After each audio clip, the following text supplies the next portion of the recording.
కైలాష్ నాథ్ గారు, ఇప్పుడు ఇక్కడ ఒక విచిత్రమైన పరిస్థితి. మీ సీఎం లేకపోతే ఇప్పుడు పిసిసి అధ్యక్షులుగా ఉన్న రేవంత్ రెడ్డి టీడీపీ పార్టీలో ఉన్నప్పుడు అక్కడ నుంచి ఒక 12 మంది వెళ్ళి బీఆర్ఎస్లో జాయిన్ అయ్యారు.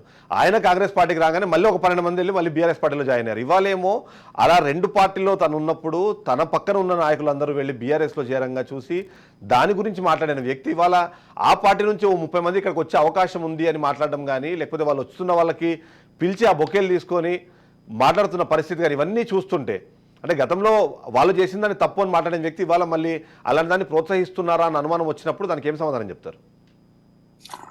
మీకు రాజ్ న్యూస్ లో ఉన్న వాళ్ళ పెద్దలందరికీ యాజమాన్యానికి నమస్కారం సార్.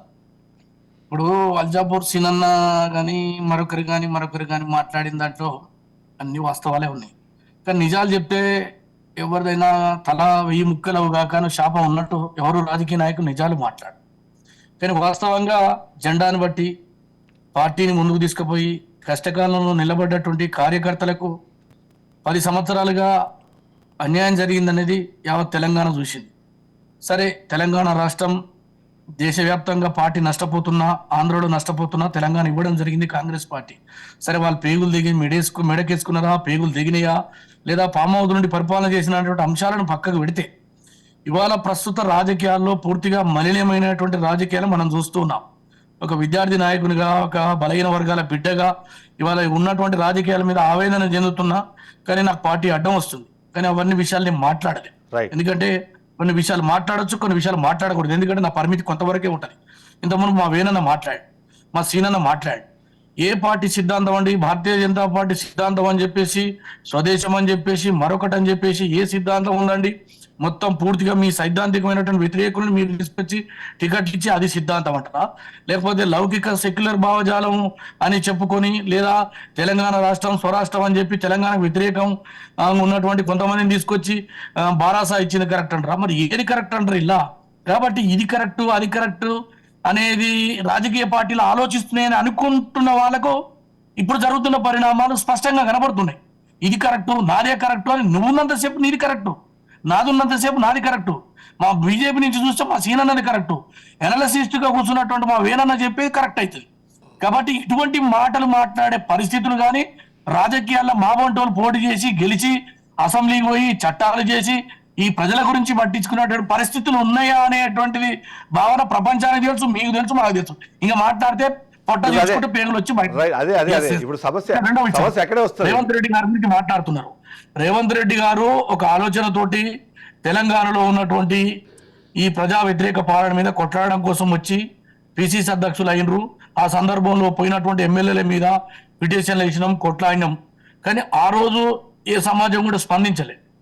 మరి ఇవాళ పార్టీ మారుతున్న వాళ్ళ గురించి అలా గగ్గోలు పెట్టున్న రాజకీయ నాయకులు వాళ్ళ కష్టకాలంలో ఉన్న వాళ్ళకి కానీ, పేదలకు కానీ, బడుగులకు కానీ, బలహీన వర్గాలకు కానీ బీఆర్ఎస్ పార్టీ పెద్దపీట వేసింటే ఈ పరిస్థితి ఉండదు. ఇంకా బీజేపీకి ఆ పరిస్థితికి రాలే. ఎందుకంటే తెలంగాణలో అధికారంలోకి రాలే, వాళ్ళకి ఇంకా అర్థం అయితలేదు. కాబట్టి ఇవాళ కాంగ్రెస్ పార్టీని వేలెత్తి చూపే నైతిక అర్హత లేదు. కానీ రేవంత్ రెడ్డి గారు ఏమంటున్నట్టే, వచ్చినటువంటి 80 రోజుల్లోనే ఈ ప్రభుత్వం అన్ని చేసి అద్భుతం తాజ్మహల్ తీర్చిదిద్ది మీకు ఇవ్వాలని కోరుకోవడంలో డొల్లతనం కనబడుతుంది. మాకు మేముగా 100 రోజులలో ప్రజలకు ఇచ్చిన హామీలు నెరవేర్చడానికి ప్రయత్నం చేస్తున్న సందర్భంలో మీరు ఏం చేద్దాం అనుకున్నారు, మీరు ఏం చేశారు, ఇప్పటిదాకా ఏం జరిగింది, 100 రోజుల్లో మీరు వేసుకున్న టైం టేబుల్ ప్రకారం వెళ్తున్నాయా లేదా, ఇంకా రేపో ఎల్లుండో ఒకసారి ఎన్నికల షెడ్యూల్ వచ్చింది అంటే ఇంకా ఆ తర్వాత చేయడానికి కూడా ఏమి ఉండదు, ఇవన్నీ కొన్ని ఆ డిస్కషన్స్ ఉన్నాయి. కానీ ఈరోజు చాలా కీలకమైన పాయింట్, బీఆర్ఎస్ పార్టీ ఈరోజు అక్కడ నుంచి అంటే వాళ్ళు అక్కడ పదవులు పోయిన వెంటనే, లేకపోతే ప్రభుత్వం అధికారంలో నుంచి బయటకు ఆ పార్టీ రైట్కి వచ్చిన వెంటనే అక్కడ ఉన్న నాయకులందరూ ఒక్కరొక్కరుగా ఒక్కో పార్టీ జరుపుతున్నారు. అందులో ఇప్పుడు మీరు అధికారంలో కానీ మీ పార్టీ వైపు ఎక్కువ చూస్తున్నారు. మీ దగ్గర అధికారం పోయిందని మళ్ళీ వాళ్ళు రిటర్న్ వెళ్ళిపోయే అవకాశం ఉంటుంది కదా. మరి అలాంటి వాళ్ళని చేసుకోవడం ద్వారా ఏమేమంటుందంటే, ఇన్ని రోజులు చెప్పినటువంటి ఏదైతే పదాలు వల్లించినమో, మాది త్యాగాల పార్టీ, పోరాటాల పార్టీ, తర్వాత మేము మెడగోసుకుంటాం తొడగోసుకుంటాం అనే మాటలు స్పష్టం అవుతుంది. ఎందుకంటే 130 సంవత్సరాలుగా పడిలేచుకుంటూ వస్తున్న కాంగ్రెస్ పార్టీ ఏ రోజు కూడా ఇబ్బంది పడలే. పార్టీ ఎమ్మెల్యేలు పోయిర్రు, ముఖ్యమంత్రులు పోయిర్రు, అయినా పార్టీ నడుచుకుంటూ వచ్చింది. 80 రోజులలో కూడా మీరు నిలబెట్టుకోలేని పరిస్థితి ఉందంటే మీలో ఉన్నటువంటి నియంతృత్వం కావచ్చు, ప్రజాస్వామ్యానికి విరుద్ధంగా మీరు వ్యవహరించిన తీరు కావచ్చు, వాళ్ళందరినీ రైట్, ఆ Yes, పాయింట్ ఒక్క డిస్కస్ నిమిషం. చేద్దాం ఒకసారి. ఎస్ ఒకటే ఎస్ point. ఎస్ ఎస్ కాబట్టి ఇవాళ వేదాలు వల్లించే మీరు, గురిగింజ నీతులు చెప్పేటువంటి మీరు ఇవాళ ప్రజాస్వామ్యానికి వ్యతిరేకంగా చేశారు కాబట్టి వాళ్ళు ఉండలేక బయటకు వస్తున్నటువంటి పరిస్థితి తప్ప ఇక్కడ ఏదో బంగారం ఉంది లేకపోతే వజ్రాలు ఉన్నాయని వస్తలేరాలు.